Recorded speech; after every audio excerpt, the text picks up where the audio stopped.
Bien, pues bueno, bienvenidos todos. Esta vez no nos acompaña el padre, pero nos da mucho gusto tener a los 24 de ustedes, o serán 23 porque no cuento yo, de participantes.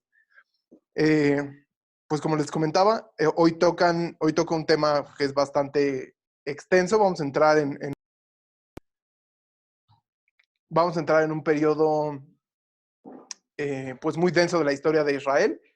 Son los libros históricos, y así como vimos en Génesis, en Éxodo y en Números, eh, historias muy largas del pueblo de Israel. Aquí, en un libro mucho más corto, vamos a ver muchos nombres, muchas fechas y muchas personas que se mezclan ahí para ir creando esta historia de la salvación. Entonces, si no logran cachar todos los nombres o no se acuerdan de todas las fechas, o todo, es lo menos importante. Lo importante y lo que vamos a tratar de hacer es ver la historia, eh, es ver la historia estructurada. Pero bueno, antes de empezar, pues ¿por qué no nos ponemos en manos de Dios y ofrecemos este tiempo? En el nombre del Padre, del Hijo y del Espíritu Santo. Amén. Señor, gracias por la oportunidad de reunirnos, gracias por estos medios digitales que nos permiten formarnos a través de la distancia. Te quiero pedir especialmente por cada uno de los que estamos aquí presentes, te quiero pedir que envíes tu Espíritu Santo a nuestros corazones, que nos permitas comprender qué es lo que nos quieres decir a través del libro de Josué, a través del libro de los jueces, que podamos descubrir cómo esta historia del pueblo de Israel afecta a nuestra propia vida y cómo tú eres un Dios de misericordia y un Dios que es fiel a sus promesas. Te encomendamos este tiempo y también lo ponemos en manos de la Virgen María. Amén. En nombre del Padre, del Hijo y del Espíritu Santo. Amén. Pues bueno, déjenme, empiezo compartiéndoles mi pantalla.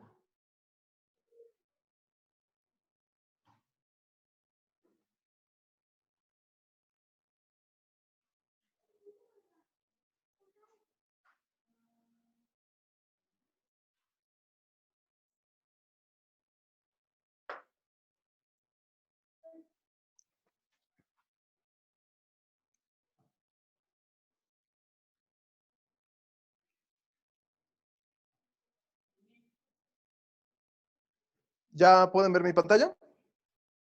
Sí. Perfecto. Bueno, entonces, como les decía, el tema de hoy es la conquista de Canaán, ¿no?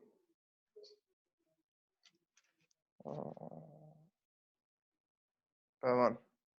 Ahí está.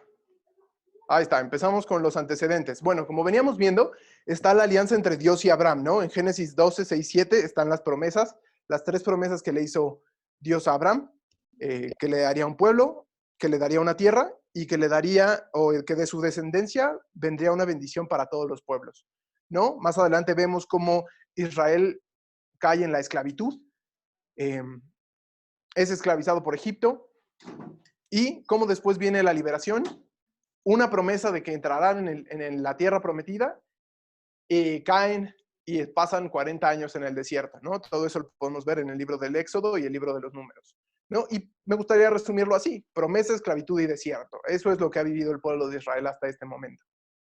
Y así es como comenzamos el libro de Josué, ¿no? Josué es un libro que se divide en cuatro movimientos, ¿no? Primero tenemos a Josué, que es proclamado como el líder de Israel, como un nuevo Moisés, por así decirlo. Después tenemos la guerra contra los pueblos cananeos.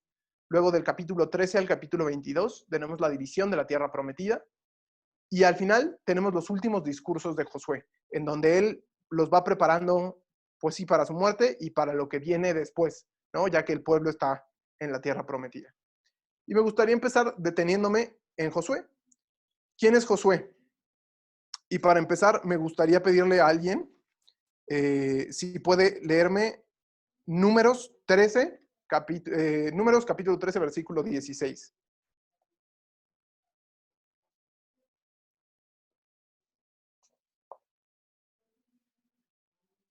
¿Alguien?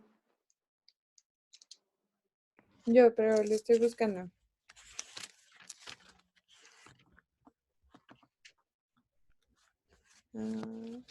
Números 13, 16. Sí.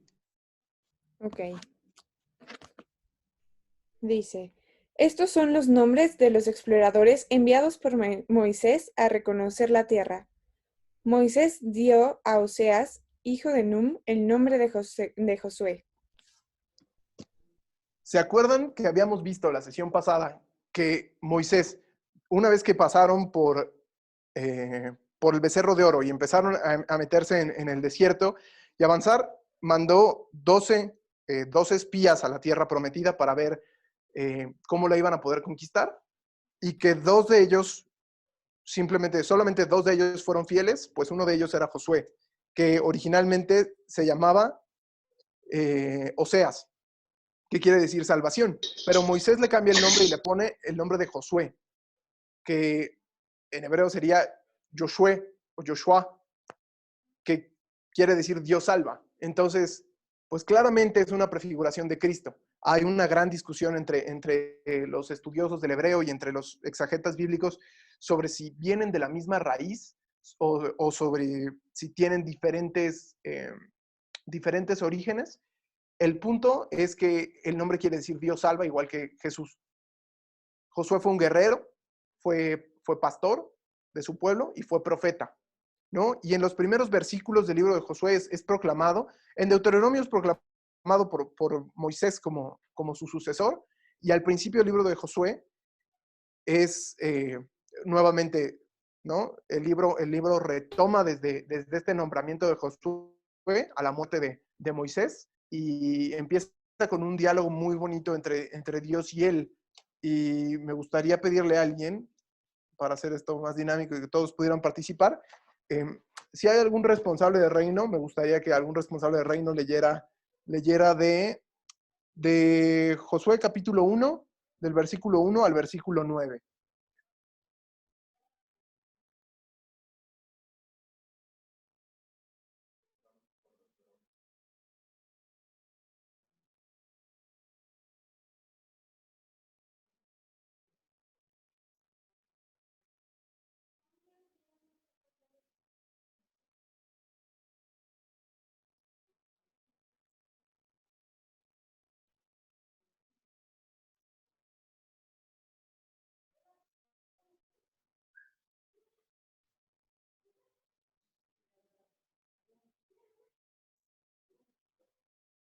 ¿Alguien se anima a leerlo? Yo puedo leerlo, pero es que, perdón, no escuché muy bien. ¿Cuál era? Ok, puedes leerme, es Josué capítulo 1, del versículo 1 al versículo 9. Sí. Ok. Después de la muerte de Moisés, el servidor del Señor, el Señor dijo a Josué, hijo de Nun y ayudante de Moisés, mi servidor Moisés ha muerto. Ahora, levántate y cruza el Jordán con todo este pueblo, para ir hacia la tierra que yo le daré a los israelitas. Yo les entrego todos los lugares donde ustedes pondrán la planta de sus pies, como se lo prometía Moisés. El territorio de ustedes se extenderá desde el desierto y desde el Líbano hasta el gran río, el río Eufrates, y hasta el gran mar, el occidente.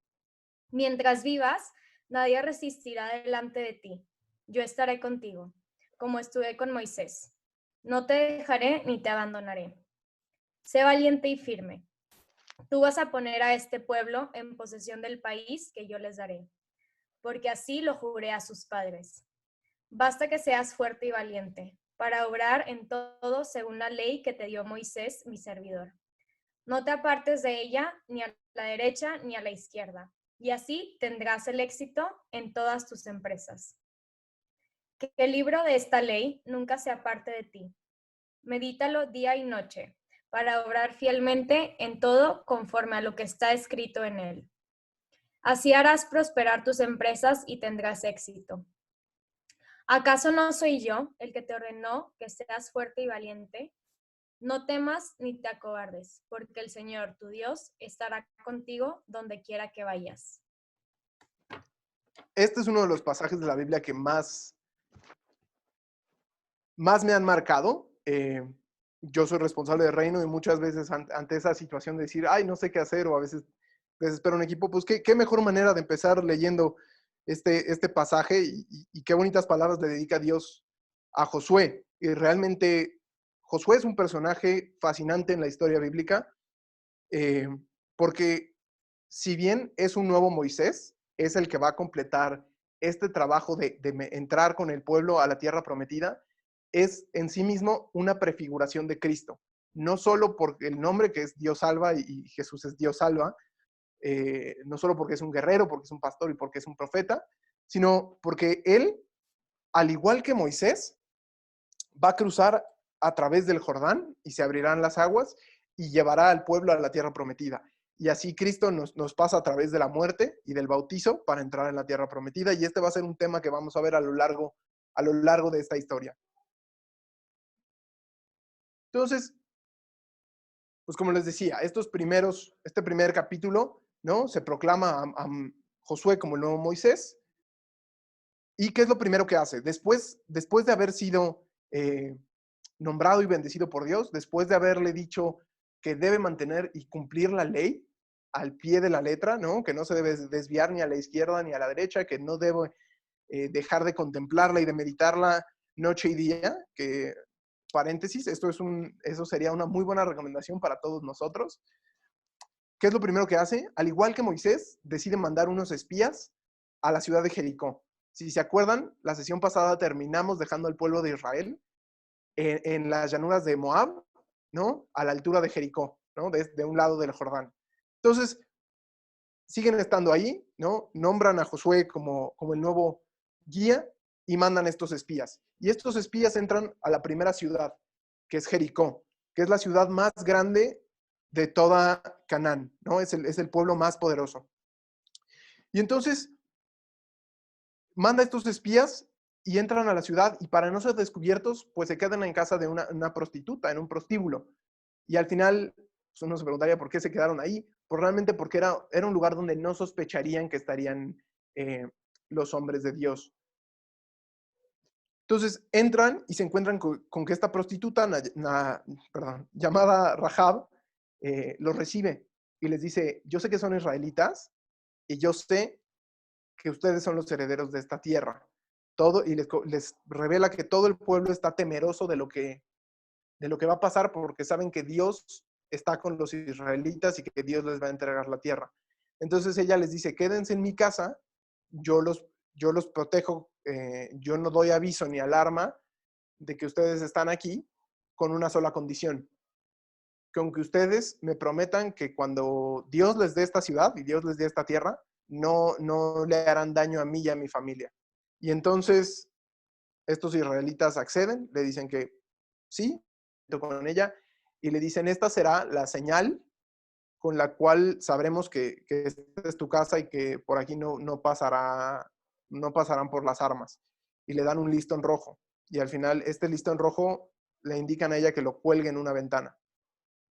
Y entonces, pues pasan algunos días y estos espías regresan, le comentan a Josué que realmente el pueblo de Jericó está temeroso, que saben que Dios está con ellos y que no les tomará mucho esfuerzo conquistarlos. Entonces, Josué se prepara y entonces se mueve todo el pueblo y pues tienen que cruzar el Jordán, ¿no? Y ahí es cuando Dios le dice a Josué que vaya primero el arca, ¿no? Y se abrirán nuevamente las aguas del Jordán, como se abrió el Mar Rojo de par en par, para que ellos puedan pasar. Y esto es muy simbólico, si lo vemos a la luz del Nuevo Testamento y a la luz de nuestra fe, pues realmente antes de poder entrar a la tierra prometida tenemos que pasar pues por las aguas del bautizo, ¿no? Entonces, el pueblo de Israel cruza,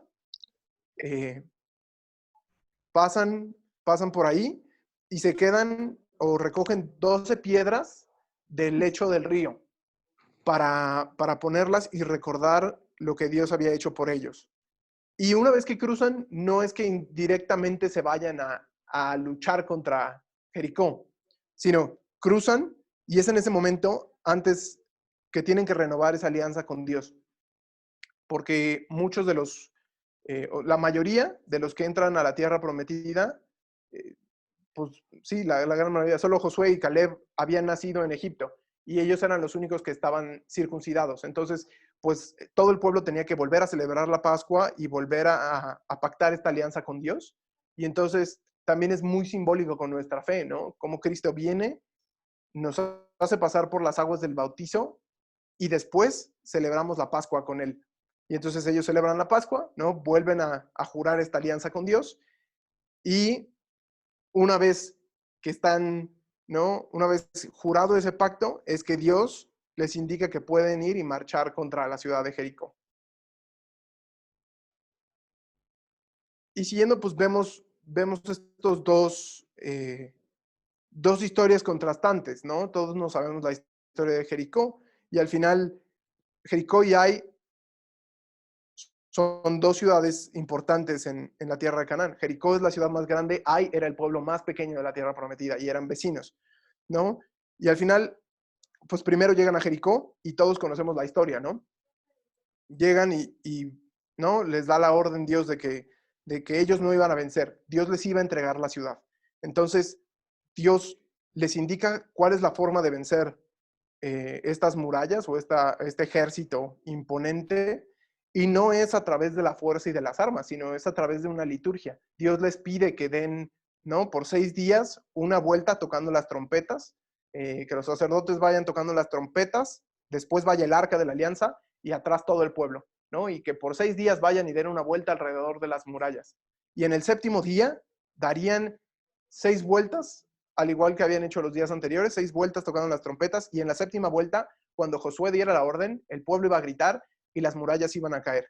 Y es muy interesante, y si lo contrastamos, es cómo Dios también en nuestra propia vida vence a través de la liturgia. No es por fuerza o no es por inteligencia, sino es a través de la oración.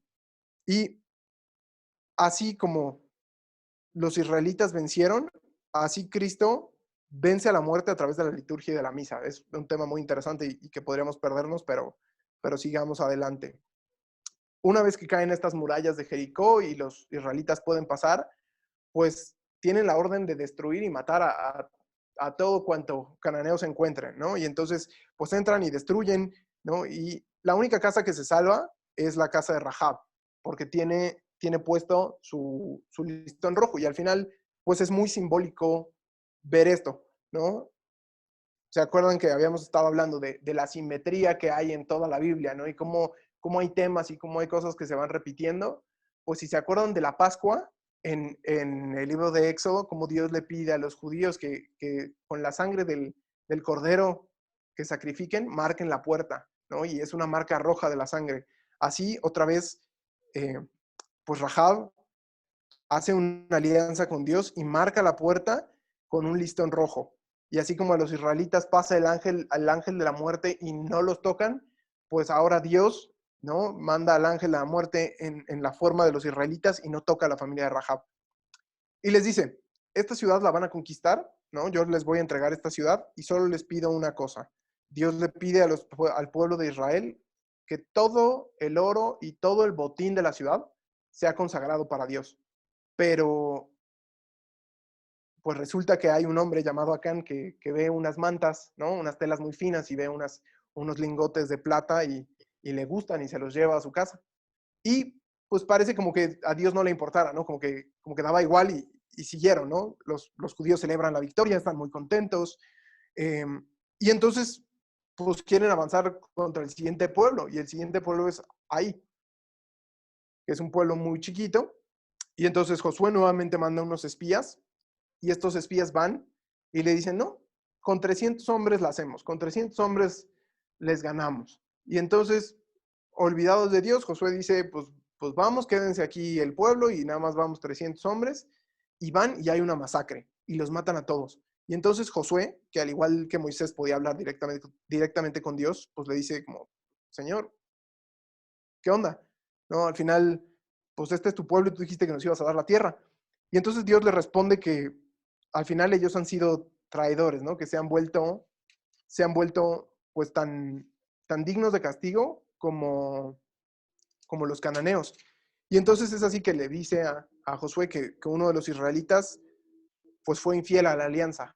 Y si uno fue infiel, pues todos eran infieles. Y entonces, pues le da la oportunidad de revisar, ¿no? Y de preguntarles y echar una suerte, saber, iban a revisar las cosas como como en la primaria, cuando a alguien se le perdía el sándwich o se le perdía dinero, que la Miss decía, pues vamos a revisar todas las mochilas de todos. Pues así los israelitas dicen, pues vamos a revisar las tiendas de todos, ¿no? Y echan a suerte a ver a quién le iba a tocar el primero. Y resulta que le toca a la familia de Acán, ¿no? A la tribu de Acán y al pueblo de Acán. Y así todas las suertes llevan directamente a este hombre. Y al final, pues Josué le pregunta, pues hermano, ¿qué has hecho? ¿No? O sea, ¿has ofendido gravemente a Dios? Dinos la verdad, ¿qué es lo que hiciste? Y entonces Acán le revela que se había quedado con cierta plata, cierto oro y algunas telas, ¿no? Y que las tenía en su tienda. Y entonces, pues ahí mismo es castigado, ¿no? Muere apedreado este hombre. Y pues sí, es un poco duro el Antiguo Testamento, pero apedrean a este hombre por haber roto la alianza con Dios porque se había convertido como un cananeo. Y esto contrasta mucho con la historia de Rahab, que al final era una prostituta y además era cananea, pero ella supo obedecer a Dios y supo escuchar a Dios, a pesar de que quizás no le hablaba tan claramente como a los hebreos, y como ella no solo pasa a ser importante por lo que hizo en Jericó, sino más adelante vamos a ver cómo ella se convierte en abuela del rey David. Y esto es una prefiguración interesante de cómo será la salvación del Mesías y en la época de Cristo, y cómo el pueblo prometido, ¿no? El pueblo elegido, que por tantos años había sido preparado por Dios para recibir al Mesías, cómo son incapaces de reconocerlo y cómo de pronto son los gentiles como nosotros que son los que acogen la palabra y la verdad. Y entonces, pues va revelando desde aquí cómo Dios trabaja de manera diferente a lo que pensaban los judíos. Y bueno, una vez después de esto, después que descubren a Acán, pues al final van, conquistan ahí y siguen avanzando, ¿no? en su conquista. En el capítulo 6 tenemos la batalla de Jericó, que ya se las conté. Capítulo 7 y 8 vemos el pecado de Acán y la batalla de ahí, ¿no? Primero la masacre y después ya la conquista. Y los judíos siguen avanzando en esta campaña de conquistas y se topan con un pueblo llamado Gabaón. Y este pueblo, pues saben que los israelitas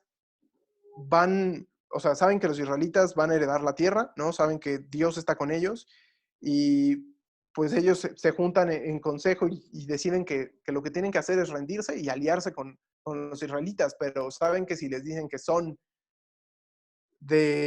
son cananeos y que son de un pueblo cercano, pues ellos no les van a hacer la alianza, no se van a aliar con ellos y los van a destruir. Entonces deciden disfrazarse, ¿no? Se ponen así andrajos, se ponen zapatos rotos, se ponen estiércol en la cara y llegan con el pueblo israelita y les dicen, no, somos de un pueblo muy lejano, ¿no?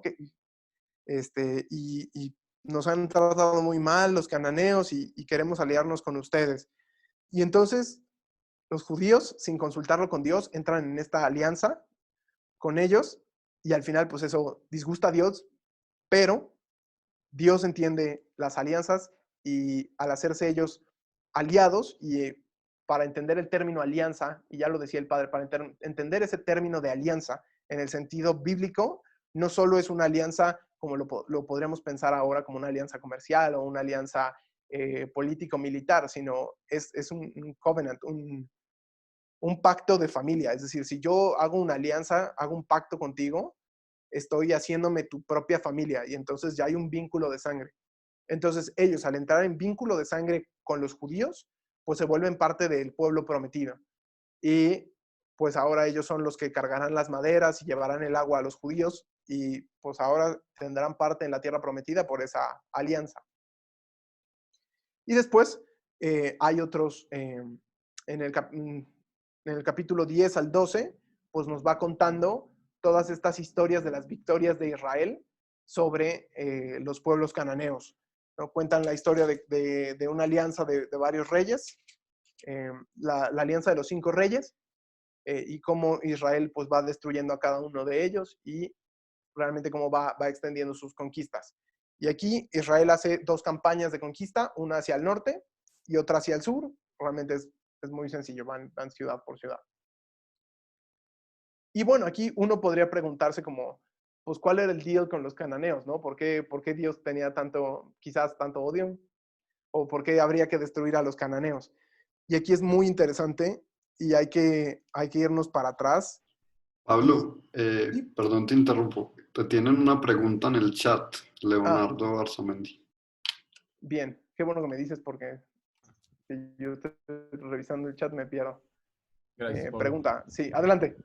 ¿Cómo los cananeos sabían que los judíos o los hebreos eran un pueblo elegido? O sea, ¿por qué sabían de ellos? ¿Por qué sabían de ellos? Justo es a lo que voy a tocar. ¿Y por qué no me ayudas y lees Génesis 9, versículos 26 y 27? Y justo entramos a ese tema.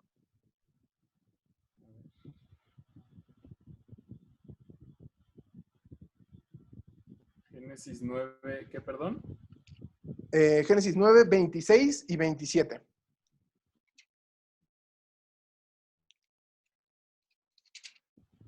Ya.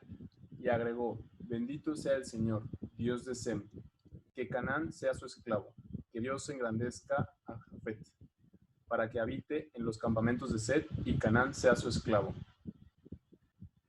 Y ok, quizás ya empezamos a armar el rompecabezas. Al final, toda esta historia bíblica es la historia de una familia y al final hay que entender que estos pueblos se veían literal como pueblos, como así, como los judíos eran el pueblo de Israel porque su patriarca era Israel, pero atrás de ellos estaba Abraham, y son el pueblo semita porque son los descendientes de Sem. Los cananeos son los pueblos que eran descendientes de Can o Cam, depende un poco la traducción. Pero al final, déjame, ¿sí? Desde ese momento, y siempre en la historia de Dios, hay bendición y maldición, ¿no? Y hay, ¿no? Quien es fiel y quien cumple, y quien es recto y cumple la alianza y los mandamientos de Dios, Dios lo bendice. Y quien no cumple, ¿no? Y quien peca y quien se aleja, recibe su justo castigo y es la maldición de Dios, por llamarlo de algún modo. Y al final, Chino tocó esto muy brevemente, pero los hijos de Noé pues realmente siguieron dos caminos diferentes, ¿no? Con esta nueva creación siguieron dos caminos diferentes, ¿no? Sem siguió la alianza y se mantuvo fiel a Dios, y Cam pues quiso aprovecharse de su propia familia y por eso es maldecido por Noé. Y entonces, por eso, la bendición de Dios viene a través de los semitas. No sé si eso te empieza a aclarar un poco.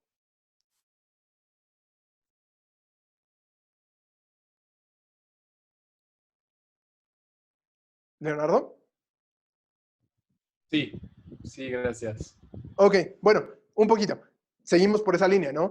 Vienen esta bendición y esta maldición, y al final, pues históricamente, ¿no? Así como los judíos tenían esta tradición de que Dios les iba a dar esta tierra, probablemente los cananeos ya tenían esta tradición de que esta tierra no era de ellos, que la estaban ocupando, pero que era la tierra que estaba destinada para los hijos de Sem.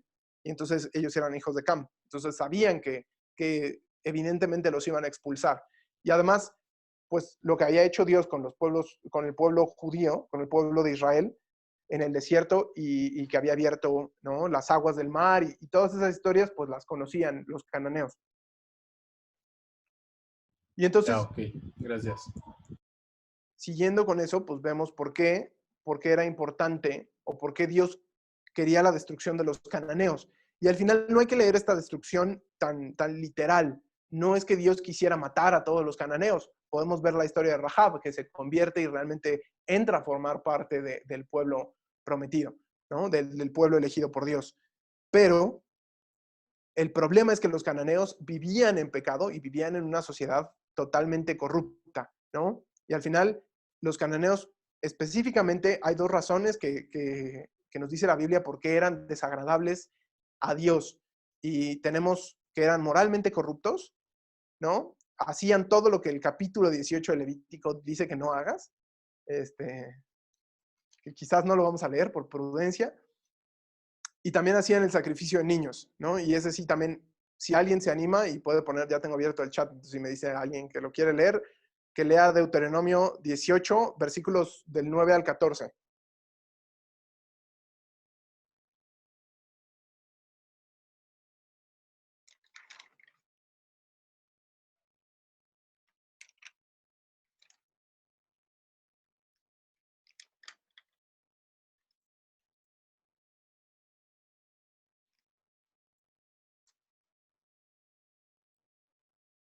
¿Quién nos ayuda? Yo lo leo si quieren. Va, gracias, Luis. Dice, amonestación contra costumbres paganas. Cuando entres a la tierra que Jehová tu Dios da, no negas según las abominaciones de aquellas naciones. No sabe en ti quien haga pasar a su hijo o a su hija por el fuego, ni practica adivinación, ni agorero, ni telo, ni hechicero, ni encantador, ni adivino, ni mago, ni quien consume a los muertos. Porque es abominación para Jehová cualquiera que hace estas cosas. Y por esas abominaciones Jehová, tu Dios, echa esas naciones delante de ti. Perfecto, estás delante de Jehová tu Dios. Porque esas naciones que vas a heredar, agoreros y adivinos, oyen. Mas a ti no te permitió esto Jehová tu Dios. Hasta ahí, ¿verdad? Hasta ahí. ¿Todos escucharon bien? Porque a mí se me cortó un poquito. Pero si los demás escucharon. No, creo que no se está escuchando bien. Bueno, Fico, ¿nos ayudas? Fico, ¿nos puedes releer ese pasaje? Sí, claro. Vamos para que quede 18, Deuteronomio 18, versículos 9 al 14. Bueno. Cuando entres en la tierra que el Señor tu Dios te da, no imites las abominaciones de esas naciones. Que nadie de los tuyos haga pasar por el fuego a su hijo o a su hija, ni practique adivinación, augurios, encantamientos ni maleficios. Que no haya hechiceros ni quienes consulten a los espíritus, ni adivinos ni evocadores de muertos. Porque todo el que practica esas cosas hace abominación para el Señor. Y por causa de esas abominaciones, el Señor, tu Dios, los expulsa ante tu presencia. Deberás ser perfecto ante el Señor, tu Dios. Esas naciones a las que vas a expulsar escuchan augures y adivinos.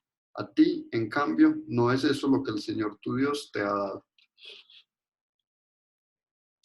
Entonces, como podemos ver, pues realmente no es porque el pueblo de Israel fuera a ser el mejor pueblo de la historia, realmente pues es una historia llena de fracasos y de desobediencias que se asemeja mucho a la historia de nuestras propias vidas, pero realmente porque el pueblo de Canaán tampoco era fiel a Dios y tampoco es que vivieran una vida pues digna de premio. Y entonces al final pues Dios sí castiga, aunque nos digan que Dios no castiga, pues Dios sí castiga y estaba expulsándolos de esa tierra y le advierte a los judíos que si ustedes se convierten como ellos, también ustedes sufrirán las mismas consecuencias y serán expulsados de su tierra, ¿no? Y serán maltratados y pues spoiler alert, es lo que va a terminar pasando con ellos varios siglos adelante.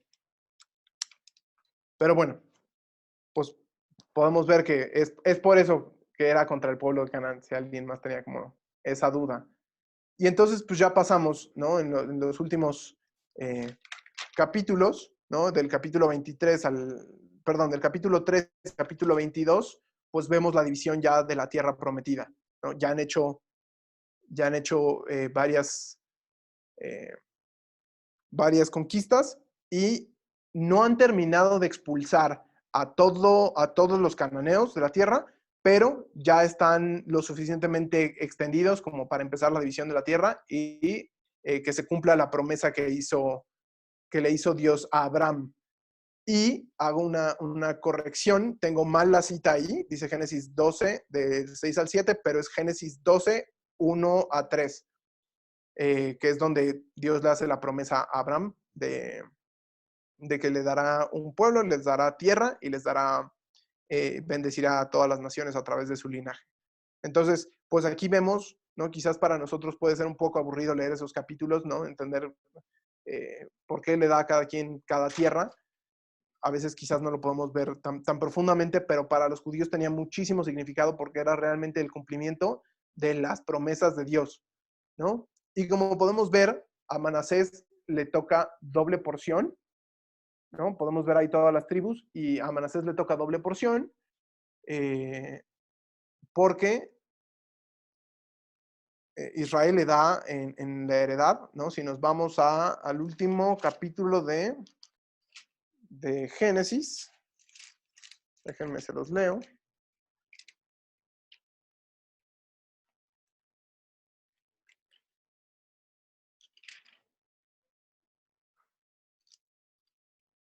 ¿No? En Génesis, en el capítulo 49, tenemos las bendiciones y los presagios que hace Jacob, Israel, a sus hijos, y cómo le da el cetro a Judá, es decir, pone a Judá a la cabeza de todas de las tribus, pero al que le da la doble porción de la primogenitura es a José. Y José divide su porción entre sus dos hijos, su hijo mayor, Manasés, y su hijo más chico, Efraín. Entonces realmente vemos cómo a Manasés le toca 2/3 y a Efraín un cachito. Entonces todo lo que era Efraín, Manasés, todo lo que es Efraín y Manasés era territorio que le correspondía a José, el soñador. Y como podrán ver, pues a Leví no le toca tierra porque ellos vivirán entre el pueblo y serán los sacerdotes. Y Mireya, si me ayudas leyendo Hebreos capítulo 4, versículos 8 y 11.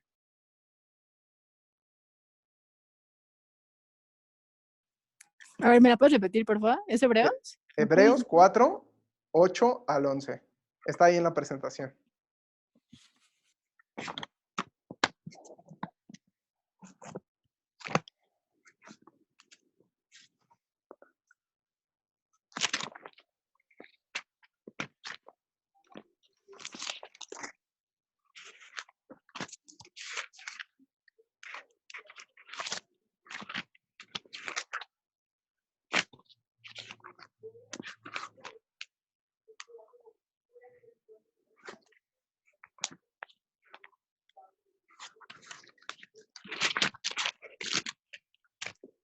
Es 4 del 8 al 11.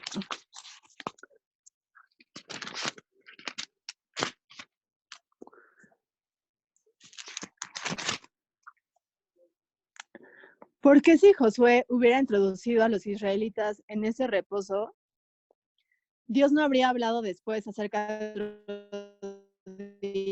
día. Queda, por lo tanto, reservado un reposo, el del séptimo día, para el pueblo de Dios. Y aquel que entra en el reposo de Dios descansa de sus trabajos, como Dios descansó de los suyos. Esforcémonos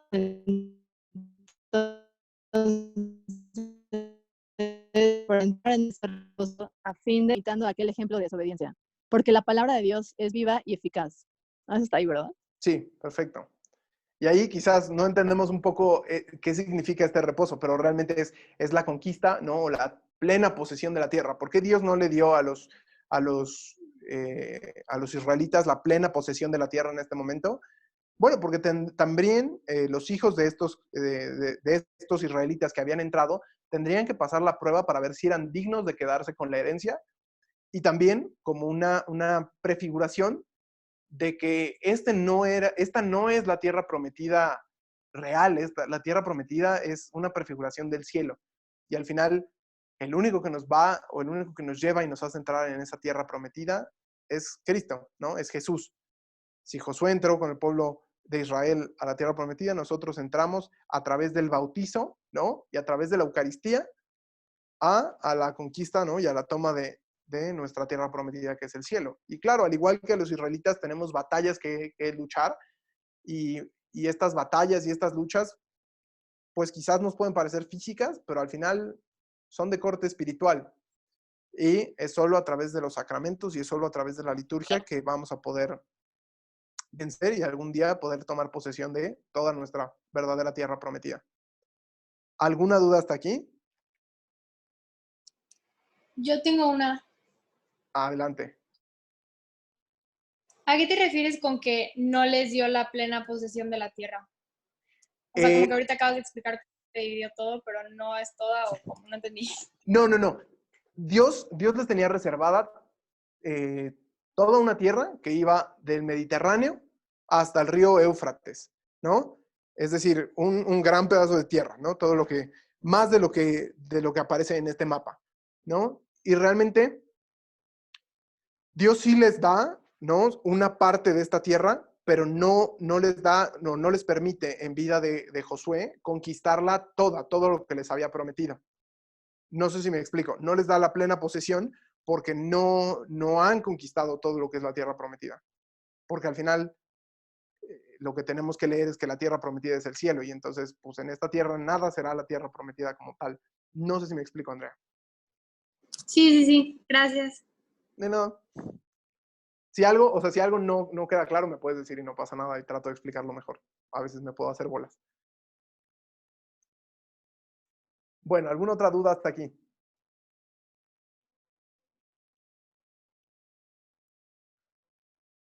Ok, bueno, entonces avanzamos. ¿No? Bueno, y la última parte del libro de Josué son sus últimos discursos al pueblo de Israel, donde realmente les repite una y otra vez, ¿no? Que si son, ¿no? Esta cita de Josué 23 me gusta mucho, ¿no? Dice, si quebrantan la alianza, desaparecerán rápidamente de la espléndida tierra que Dios les ha dado, ¿no? Que Yahvé les ha dado. Y al final es eso, es Dios les dio esta tierra porque Dios los había bendecido, pero si ellos se convierten como los cananeos, pues van a perder esa posesión de la tierra. Y no sé si alguno de ustedes se atreve a decirme si obedecieron o no los judíos, los israelitas, perdón. ¿No? Si nadie se anima. ¿Creen que obedecieron o no? Pues no obedecieron. No, claro que no. Esa es toda la historia de la Biblia. Todo el tiempo que les preguntan que si obedecieron, la respuesta es no, no obedecieron. Y entonces termina el libro con una de las citas más populares entre los cristianos. Realmente, si van a Estados Unidos a alguna tienda cristiana, la van a poder encontrar en cientos de lugares.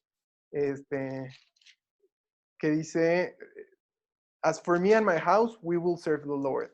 ¿No? Que quiere decir como, pues, en cuanto a los de mi casa, nosotros sí seremos fieles, ¿no? Si ustedes no quieren ser fieles, bueno, pues nosotros seremos fieles.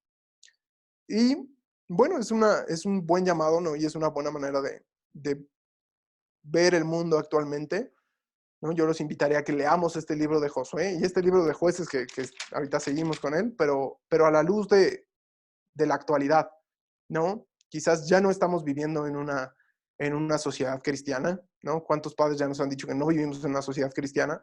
Y realmente pareciera que vivimos mezclados con el pueblo de Canaán, ¿no? Con esa degeneración sexual y con ese sacrificio de niños, que es el aborto. Y pues si nosotros queremos ser parte de ese pueblo elegido, ¿no? De ese nuevo pueblo elegido y queremos entrar en esa tierra prometida que es el cielo, pues tenemos que actuar completamente diferente, ¿no? Y no nos podemos mezclar con el pueblo de Canaán, ¿no? No podemos aceptar sus costumbres y no podemos más que realmente combatirlos de cierto modo. Pero bueno, seguimos con la historia porque si no se nos viene el tiempo encima. Entramos al libro de los jueces, ¿no? Y también este libro se divide o lo dividí en 4 partes. Tenemos que Israel no destierra a los cananeos. Tenemos un ciclo vicioso de la vida de los israelitas, ¿no? Luego del capítulo 3 al capítulo 16 tenemos la historia de los 12 jueces de Israel. Y por último tenemos 2 historias muy trágicas sobre la corrupción del pueblo de Israel y sobre lo que se vivía en esa época.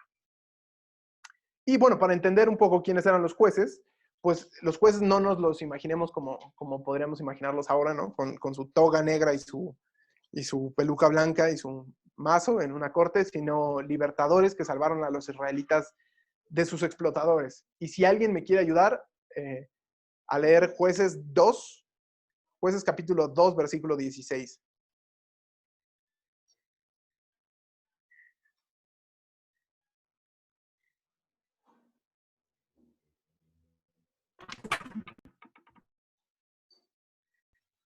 Lo leo. Gracias.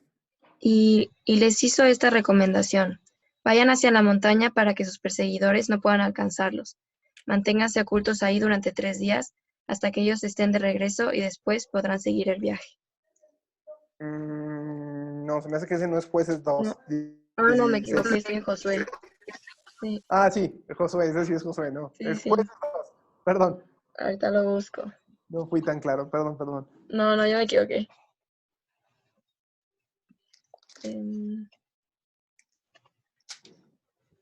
Ya, Jueces 2:16. Ya. Entonces el Señor suscitaba jueces que salvaban a los israelitas del poder de los salteadores.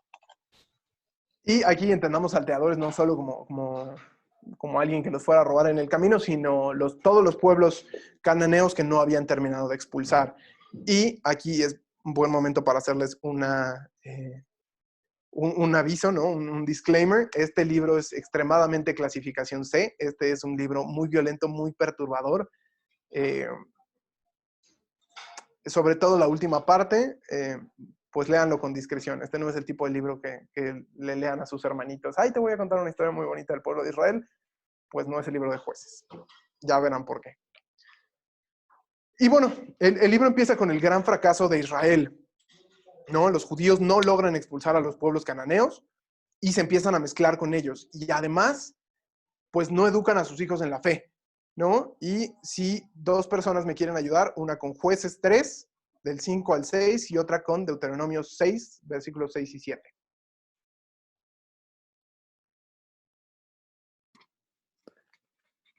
A ver, yo te ayudo con Jueces 3 del 5 al 6. Por eso los israelitas tuvieron que vivir en medio de los cananeos, los hititas, los amorreros, los perecitas, los givitas y los jebuseos. Ellos se casaron con mujeres de estos pueblos, les dieron por esposas a sus propias hijas y sirvieron a sus dioses. Todo mal. Todo el Dios les había pedido en el Deuteronomio que no hicieran, lo empezaron a hacer en el... Y si alguien ayuda, Deuteronomio 6, del 6 al 7. Yo. Ándale. Guarda en tu corazón estas palabras que hoy te digo. Incúlcaselas a tus hijos y háblales de ellas cuando estés en casa o cuando vayas de viaje, acostado o levantado. Y esas palabras a las que se refiere es el Shema Israel, ¿no? Que podemos ver en Deuteronomio 6, versículos 4 y 5. Entonces, Betty, si me ayudas, si puedes leer otra vez el mismo, pero desde el 4 al 7. Sí, desde el 4 al 7. Escucha Israel. Sí. Escucha Israel, el Señor es nuestro Dios, el Señor es uno. Amarás al Señor tu Dios con todo tu corazón, con toda tu alma y con todas tus fuerzas. Guarda en tu corazón estas palabras que hoy te digo. Incúlcaselas a tus hijos y háblales de ellas cuando estés en casa o cuando vayas de viaje, acostado o levantado. Y pues sí, realmente esto, pues para mí es lo que les comentaba antes, ¿no? Es un gran reflejo de la época en la que estamos viviendo, ¿no? Vivimos entre cananeos y jebuseos y hititas, ¿no? Y en un mundo donde cada quien tiene su propia ideología y cada quien sus cubas. Y también un mundo donde realmente cuántos padres ya no han educado a sus hijos en la fe, ¿no? Y cuántos mandan a sus hijos a colegios legionarios y cosas así, esperando que ahí se formen. Y pues la verdad no, la verdad es que la fe viene de casa y si bien cuánto bien hacen las escuelas católicas, pues no son la solución a los problemas. Y ya ahí metí mis 2 pesitos de reflexión, pero pues para ver que la Biblia es realmente muy actual, nos puede hablar de cosas muy actuales, aunque nos esté hablando de hace muchos años. Y bueno, el libro continúa, ¿no? Empieza contándonos este fracaso del pueblo judío y después viene y nos cuenta esta historia o nos habla del ciclo vicioso que vivían los israelitas, ¿no? Primero, pues estaban en paz, ¿no? Después, al término, ¿no? Josué les da la tierra y están todos muy en paz. Pasa el tiempo y caen en pecado, ¿no? Y una vez que están en pecado, pues Dios los castiga y viene un pueblo y los conquista y están en la esclavitud.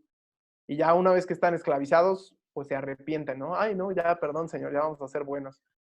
Y después viene la salvación, ¿no? Dios suscita un juez que lo salva y entonces restaura el orden y la paz.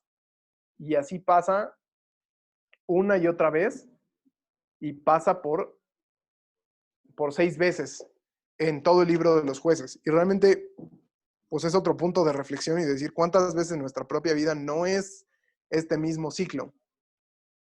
Y al final es muy interesante ver que sea un 6, ¿no? Ustedes saben que en la Biblia los números no están por equivocación, no están por coincidencia, realmente nos hablan de algo más. Y es muy interesante ver cómo realmente es 6, porque si se acuerdan, ¿en qué día hace el hombre? Digo, ¿en qué día Dios hace al hombre? Si alguien me puede responder. En el sexto. En el 6º día. ¿Y qué más hace además del hombre en el 6º día?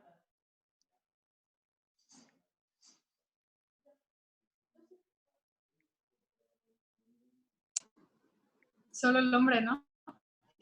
No, no solo al hombre. Chino, dinos a quién La hace mujer. Dios.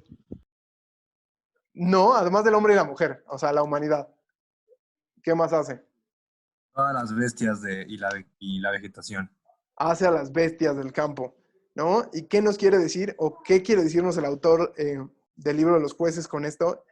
Que el hombre, cuando peca, se vuelve como animal, ¿no? Nos volvemos como bestias.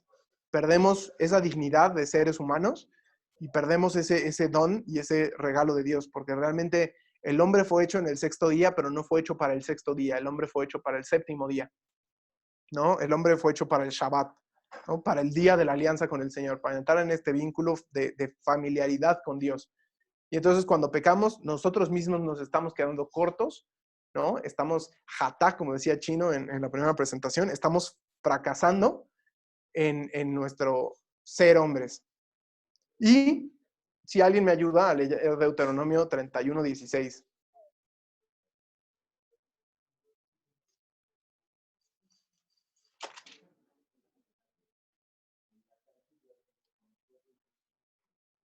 Si quieres yo, lo leo. Gracias. 31:16. Sí. El Señor dijo a Moisés: pronto a danzar junto con tus padres, y este pueblo se prostituirá, yendo detrás de dioses extraños. Los dioses de la tierra donde está por entrar me abandonará y quebrantará la alianza.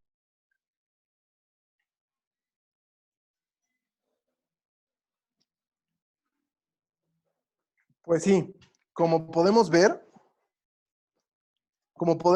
pues Dios ya conocía el corazón de los hombres. Dios sabe que los hombres somos débiles, Dios sabe que los hombres vamos a pecar y realmente, pues para Dios no era una sorpresa, ¿no? Y al final, pues Dios sigue siendo fiel, porque bien pudo haber dicho, soy Dios y yo sé que van a fracasar y pues ya, ¿no? Los mando a freír espárragos, ¿no? Los mando a otro lado o me hago otro pueblo de la nada.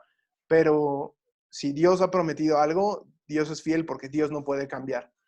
Y entonces, pues, además de que sea un libro triste que hay que así leer, como sin olvidarnos de que Dios es fiel y que nuestros pecados, aunque son grandes, pues siempre podemos salvarnos, pues sí, leerlo con esta visión de que Dios no se cansa de perdonarnos y podemos estar muy mal, Dios no se cansa de perdonarnos una y otra vez. Y bueno, el libro de los jueces, son 12 jueces, podemos dividirlos en 3 grupos. Tenemos los jueces buenos, es decir, aquellos jueces que Dios eligió y suscitó entre su pueblo y los mantuvo, o sea, cumplieron como su misión y se mantuvieron fieles a la alianza con Dios.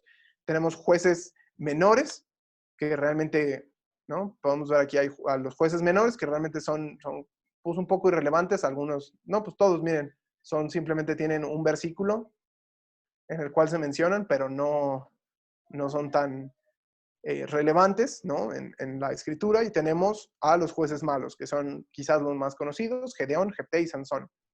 Pero bueno, me gustaría empezar brevemente con estos jueces buenos, ¿no? Tenemos a Otoniel, que vence a Edom y trae paz al pueblo judío, al pueblo de Israel, perdón, por 40 años, ¿no? Después tenemos Samgar, ¿no? O a Oz, ¿no? Que venció a Moab y hay paz por 80 años. Tenemos a Samgar, que venció a los filisteos, ¿no? Y podemos leer toda la historia de Samgar en un solo versículo. Y pues se las leo para que vean que realmente es un solo versículo. 3:31. Sangar, ¿no? A Eud le sucedió Sangar, hijo de Anat. Mató a 600 filisteos con una picana de bueyes. También él salvó a Israel. Simplemente nos dice eso de la historia de este juez. Para Dios son importantes los nombres y ahí está, pero realmente no conocemos mucho más, ¿no? Una historia interesante de los jueces buenos es la historia de Débora. Y Débora, junto con Barak, un guerrero israelita, ¿no? Vencieron a un grupo de cananeos después de una batalla, pero realmente hay una mujer también pagana que se llama Yael, que termina ella matando al capitán de los ejércitos cananeos. Y entonces, pues eso también es una prefiguración quizás de la Virgen María. Sería entrar como en demasiados detalles si no tenemos tanto tiempo, pero pues si se acuerdan, pues Dios le dijo a la mujer que habría enemistad entre ella y la serpiente, y aquí vemos como una mujer que incluso es de origen pagano, pues termina venciendo a los enemigos de Israel. Luego pasamos a los jueces menores. Todos estos realmente están en un solo versículo, entonces pues ya prácticamente podrían leer a todos estos jueces hoy antes de irse a dormir y ya estarían pues muy bien informados, ¿no? Sabemos que Tolá trajo paz por 23 años, sabemos que Yair trajo paz por 22 años, Ibzán es un juez menor, pero es un juez malo, ¿no? Porque trae paz por 7 años, pero después termina siendo lo que es detestable a los ojos de Dios y casa a sus hijos con extranjeros, ¿no? Y entonces al final pues terminan siendo idólatras. Y por último entramos a los 3 jueces quizás más representativos o más conocidos de este periodo, que son Gedeón, que le encontramos su historia en el capítulo 6 al capítulo 8 del libro de los jueces. Y brevemente, pues les cuento que venció a Madián, al pueblo de Madián, con tan solo 300 hombres que quisieron ser fieles. Realmente es muy interesante esta historia, como vence. Dios le pone a este pueblo en sus manos y los vence simplemente con vasijas y con antorchas. Pero después de regresar con el pueblo de Israel, pues decide matar a todos los hombres que no le habían ayudado contra los madianitas, ¿no? Y al final de su vida, pues termina siendo un ídolo y el pueblo se vuelve infiel, ¿no? Después de que había traído paz por 40 años. Después de él viene Jefté, ¿no? Que venció a los amonitas. Jefté era un guerrero de las montañas y venció a los amonitas y él prometió, o él juró que a la primera persona que entrara a su tienda después de la victoria, la sacrificaría para Dios, ¿no? Y resulta que entra su hija y pues la termina sacrificando. Y pues si nos acordamos de lo que dice en Deuteronomio 12, 28 al 31, que dice, está mal, ¿no? Que sacrifiquen a sus hijos, ¿no? Es lo mismo que hacían los cananeos y es lo mismo que era detestable a los ojos de Dios. Y pues él solo trajo paz por 6 años. Y por último está el juez pues más famoso, ¿no? Sansón. Todos sabemos que tenía el cabello largo y que era muy fuerte. Y él pues empieza muy bien, ¿no? Venciendo a los filisteos, pero poco a poco pues su fuerza y su fama lo vuelven promiscuo y arrogante, ¿no? Él tenía un juramento, el juramento de Nazir, que podemos leer ahorita no me acuerdo la cita, pero está en Deuteronomio, si quieren luego se los pongo en el chat. Y entonces pues él no podía beber alcohol, ¿no? Él no podía cortarse el cabello y él no podía tocar cadáveres, ¿no? Y resulta que, pues lo primero, o sea, vence a los filisteos y está caminando y decide entrar a un viñedo, ¿no? Y es atacado por un león al cual termina matando con sus propias manos y ahí ve una mujer y pues lo seduce y pues también tenía que ser casto y pues rompe ese voto de castidad y termina enamorándose de una prostituta cananea, ¿no? Filistea, y casándose con ella. Y al final, pues es detestable a los ojos de Dios casarse con un extranjero y creo que es bueno hacer una pausa y explicar por qué está mal casarse con un extranjero, ya que es a lo que se refiere Dios con esto. Al final, ¿se acuerdan que Chino habló de que el hombre, ¿no? Dios creó al hombre y después de su costilla, que no quiere decir su costilla, sino de su costado, de al lado de él, sacó a la mujer, ¿no? Creó a la mujer. Y es decir, le hizo una ayuda idónea, una compañera de camino. Y al final, una ayuda idónea, ¿para qué? Pues para llegar a vivir al máximo su vocación como hijo de Dios, ¿no? Y al final, pues tienen que ir caminando los dos hacia Dios. Si te casas con una extranjera o con un extranjero, pues al final es alguien que no te va a llevar a Dios, sino te va a llevar a idolatrar, ¿no? Te va a llevar a otro camino. Y al final, pues a veces tenemos como esta idea de que no, es que yo voy a andar con él y lo voy a cambiar, o voy a andar con ella y la voy a cambiar, y realmente pues no es lo que Dios dice en la Biblia. Realmente no estás con alguien para cambiarlo. Puedes cambiar a alguien a quien estés dándole diálogo, a alguien de tu equipo de reino o a alguien que conociste, un compañero de la universidad, pero tu pareja no puede ser tu apostolado. Y entonces, probablemente tienes que buscar a alguien, ¿no? Y lo dice Dios a lo largo de todo esto, y esto también es pues, muy práctico para todos los que están solteros por ahí. Pues realmente hay que buscar a alguien que sea esa ayuda idónea y que nos ayude a caminar hacia Dios, ¿no? No que nos aleje o que nos lleve a pecar, porque al final, pues el camino a Cristo y el camino al cielo es un camino complicado y es un camino difícil, mientras que del otro lado, pues el camino a la perdición es ancho, ¿no? Y amplio y de bajada y es más fácil. Y bueno, pues es lo que hace Sansón, se pasa por el arco del triunfo los mandatos de la ley de Dios y se casa con Delila o Delilah y pues termina revelándole su secreto, el secreto de su fuerza que estaba en su cabello. Y entonces, pues lo rapan, ¿no? Lo llevan preso, se lo llevan encadenado y lo meten al templo del dios Dagón. Y pues ahí pues se burlaban de él, se burlaban de que había caído en manos de sus enemigos, no lo mataban, lo tenían ahí como un gorila en un zoológico, ¿no? Para que todo el mundo lo viera. Y pues poco a poco le fue creciendo el cabello y termina redimiéndose, ¿no? Destruyendo las columnas del templo al dios pagano y matando a todos los filisteos, incluido Sansón allá adentro. Y bueno, pues termina como redimiéndose, entre comillas, pero no deja de ser una historia pues bastante triste y bastante deprimente, ¿no? Y podemos ver cómo en la historia de los jueces pues se va viendo la descomposición, ¿no? De esa fe del pueblo de Israel, ¿no? Y conforme pasa el tiempo, pues peores son los jueces que van teniendo, ¿no? Y conforme pasa el tiempo, pues terminan haciendo lo que es detestable a los ojos de Dios. Y por último, pues pasamos a la última parte del libro de los jueces y ya a la última parte de la sesión o del tema de hoy, y es sobre la corrupción de Israel. Y esta se divide en dos partes, ¿no? La primera es la historia de Mica y la segunda es la historia de la guerra civil entre las tribus de Israel. Y empieza porque Mica, ¿no? Un israelita de la tribu de Dan, que hereda mucho dinero, decide construir un templo y un ídolo, ¿no? Y entonces empieza contando cómo hace este ídolo y cómo venían a adorarlo y cómo de pronto se encuentra a un levita y pues este levita lo convence, ¿no? Le paga para que se convierta en el sacerdote de su templo y vemos aquí un escándalo en el sacerdocio. Entonces, pues cuando escuchamos escándalos están muy mal, pero no es la primera vez que hay escándalos entre el sacerdocio de Dios. Entonces, pues Dios es fiel, un poco perdamos la esperanza. Y pues se vuelve sacerdote de este ídolo, ¿no? Al poco tiempo llega un grupo de la tribu de Dan, ¿no?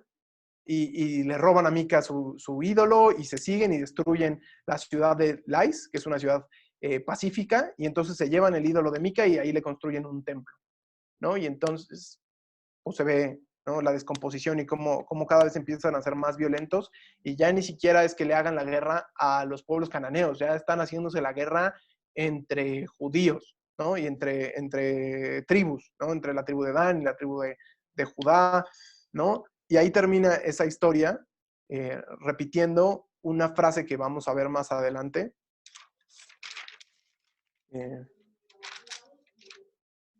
Que se repite, que es esta. En aquel tiempo no había rey en Israel y hacía cada uno lo que le parecía bien, ¿no? Y parece indicarnos como profetizar qué es lo que va a venir, ¿no? Y sigue, ¿no? En Jueces 19 nos cuentan cómo hay otro levita, ¿no? Que vive entre la tribu de Benjamín y tiene a su esposa y gente de la tribu, hombres de la tribu de Benjamín abusan sexualmente de la esposa de este levita y él pues regresa con gente de otra tribu y les pide que vengan, ¿no? Que vengan a su esposa y entonces se desata una guerra civil entre las tribus de Israel. Y el libro termina pues bastante depresivo, ¿no? Termina con esta cita que dice, en aquel tiempo no había rey en Israel y hacía cada uno lo que le parecía bien, ¿no? Lo encontramos en Jueces 17:6 y en Jueces 21:25. Y pues sí, muestra cómo poco a poco fue este camino de decadencia y cómo pues no reconocían, no había rey, pero Dios era quien se había constituido rey de los israelitas, y entonces en el momento en el que Israel se aleja de Dios, pues claro, su rey deja de ser Dios y su rey se vuelve el pecado, ¿no? Su rey se vuelven los ídolos, su rey se vuelve Satanás. Y pues con eso damos el tema del día de hoy. Pues un poco terminamos así como en una nota con un sabor agridulce, pero con pues la cara positiva de que pues Dios es fiel, Dios cumple sus promesas, y al final, si en Israel no había un rey y cada uno hacía lo que le parecía bien, pues Dios les dará un rey y eh, instituirá el reino, ¿no? El primer reino, y vamos viendo cómo se va haciendo este caminito, ¿no? Cómo empieza la alianza con Dios de un matrimonio, ¿no? Después con Noé es una familia, después es una tribu, después ahora ya era una pequeña civilización, una pequeña civilización, y ahora se convertirá en un reino. Entonces estamos a las puertas de uno de los periodos más importantes de la historia de la salvación, y que a pesar de que el pueblo de Israel es infiel, al igual que nosotros muchas veces, pues Dios se mantiene fiel. Y ahora sí, si tienen preguntas, o antes de que tengan preguntas, también me gustaría añadir algo más. Perdón si es un poco confuso, pero me gustaría añadir un poco más a lo que había mencionado sobre las relaciones con extranjeros, como podemos verlos, o con paganos, con gente que no comparte nuestra fe. Pues los invito a que le echen un ojo a la segunda carta a los Corintios en el capítulo 6.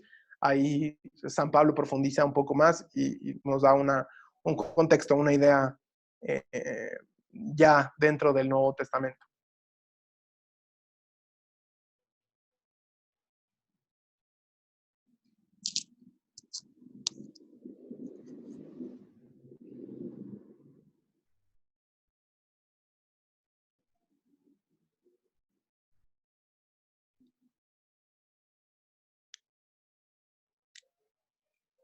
Sí, como decía Paula, ahorita no sé si lo vieron en el chat, realmente este es un libro que podemos ver y que pues es muy real. Digo, yo lo leo y cuando yo lo leo me suena la época en la que estamos viviendo, ¿no? Y entonces hay muchas enseñanzas eh, pues que podemos conocer y pues ver cómo actuaba el pueblo de Israel y literal hacer todo lo contrario.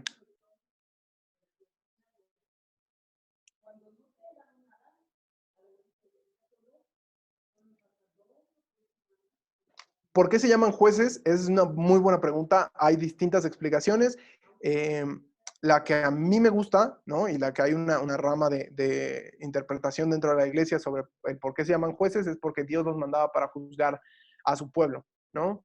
O sea, ellos juzgaban al pueblo, ¿no? Y lo llamaban a la conversión y juzgaban a los cananeos. Y pues ejecutaban la sentencia de Dios.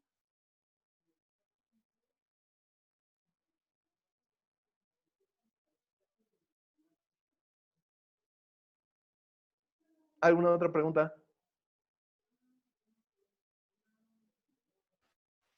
¿Puedes repetir lo de la carta de los Corintios? Sí, San Pablo habla más del tema de las relaciones con paganos, llamarlo de algún modo, con extranjeros, como lo llamarían en el Antiguo Testamento. Es la segunda carta de los Corintios, capítulo 6. No entré más en detalles, pero si quieren leer más sobre ese tema, ahí lo pueden encontrar. Gracias. De nada.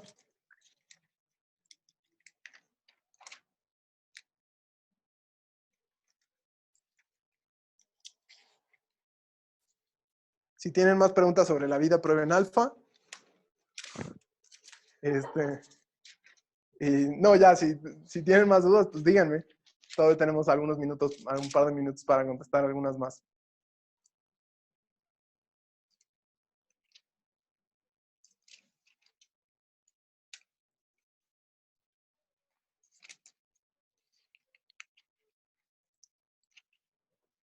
Pero no se amontonen.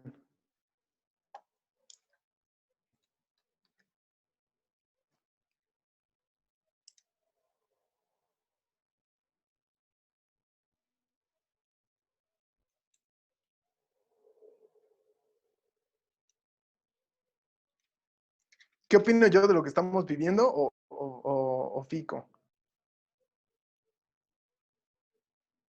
Ok. Bueno, ¿qué opino yo? Yo opino que sí, realmente estamos viendo un castigo de Dios. Yo creo que el coronavirus es un castigo de Dios. Ah, y no soy el único que lo piensa así. Realmente hay varios grandes predicadores de la iglesia que lo creen así. El padre Fortea, uno de ellos. Yo creo que es un castigo para la sociedad, pero también creo que cada uno tendría que verlo como el castigo que es para nosotros mismos. Todos somos dignos de castigo, todos hemos sido infieles pues, a la alianza que tenemos con Dios, ¿no? ¿Cuántas veces hemos pecado? ¿Cuántas veces nos hemos ido a confesar diciendo como, no pasa nada, ¿no? ¿Cuántas veces hemos pecado diciendo como, después me confieso? Y al final, pues creo que todos merecemos castigo, ¿no? No a todos, y a lo que quiero decir es, no todos nos vamos a enfermar y no todos se nos va a morir alguien o algo así, pero el estar encerrados, pues es una especie de castigo y algo tenemos que aprender. Y creo que hay que pedirle a Dios porque termine esta pandemia, ¿no? Hay que pedirle a Dios por las almas de todas las personas enfermas.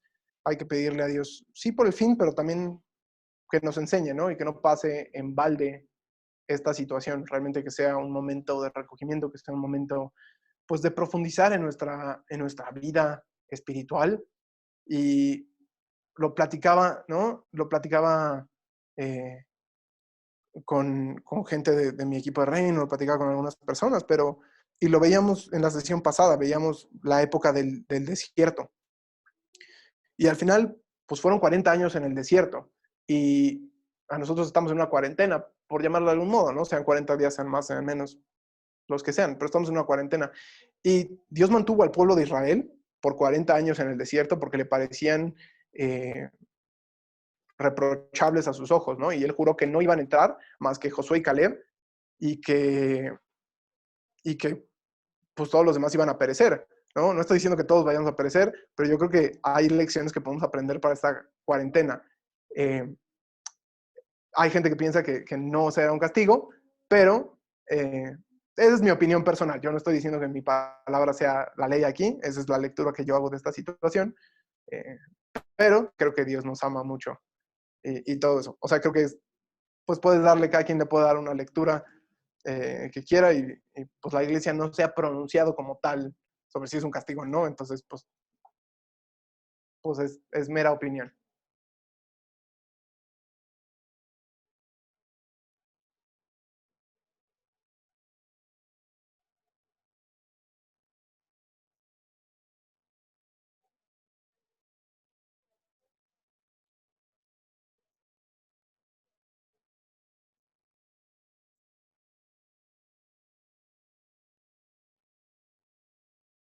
Sí, no sé, algunos estaban viendo el chat, pues yo les comparto mi opinión. Creo que eh, incluso, yo creo que Dios está en control al final. Y hay gente que, o sea, está bien, no tenemos que creer una cosa u otra. Lo que sí es, aprovechemos este tiempo para que sea un tiempo de conversión, de fe y de transformar nuestro corazón. Sea lo que sea, pues yo creo que es una especie de retiro y podemos vivirlo de la mejor manera. Si alguien quiere compartir algo más o preguntar algo más, pues todavía tenemos un poquito de tiempo.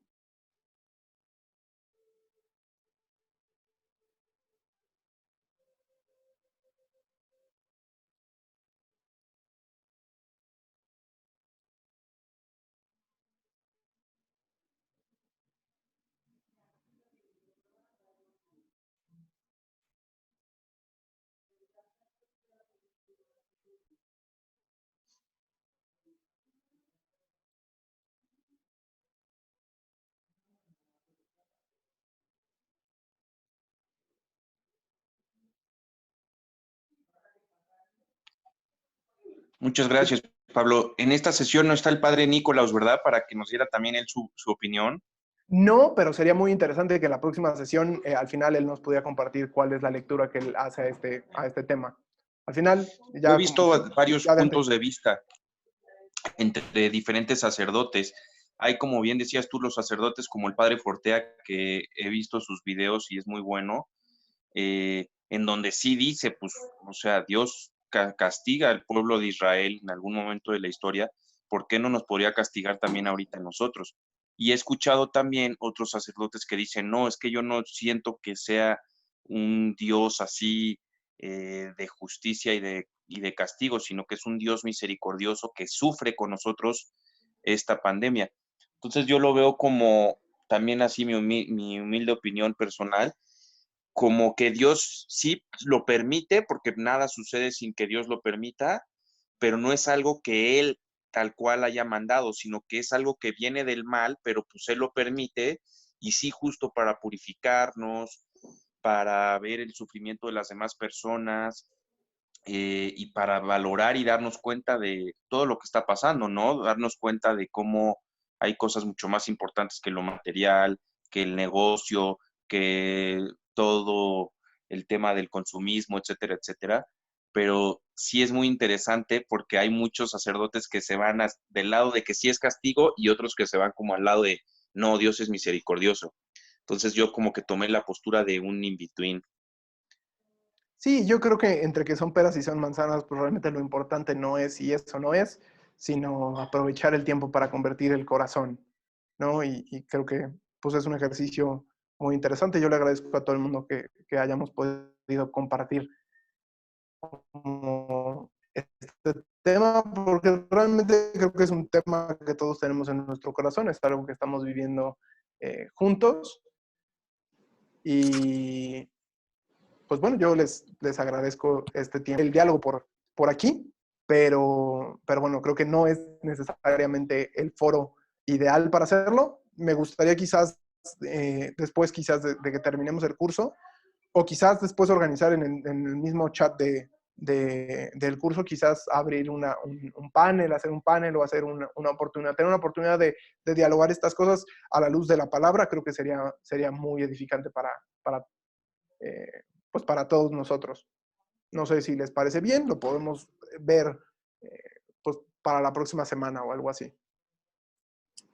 Sí, muchas Sí. gracias. Sí, mil gracias. Bueno, pues entonces si les parece, terminemos con una pequeña oración. Y ahora sí me gustaría pedirle a Fico si nos cierra con una oración. Claro que sí. En nombre del Padre, del Hijo y del Espíritu Santo. Amén. Te damos gracias, Señor, por todos tus beneficios, a ti, que vives y reinas por los siglos de los siglos. Amén. Amén. Cristo Rey nuestro, venga tu reino. Venga tu reino. Virgen prudentísima María, Madre de la Iglesia, ruega por nosotros. En nombre del Padre, del Hijo y del Espíritu Santo. Amén. Muchas gracias, Pablo. Voy a detener ya la grabación.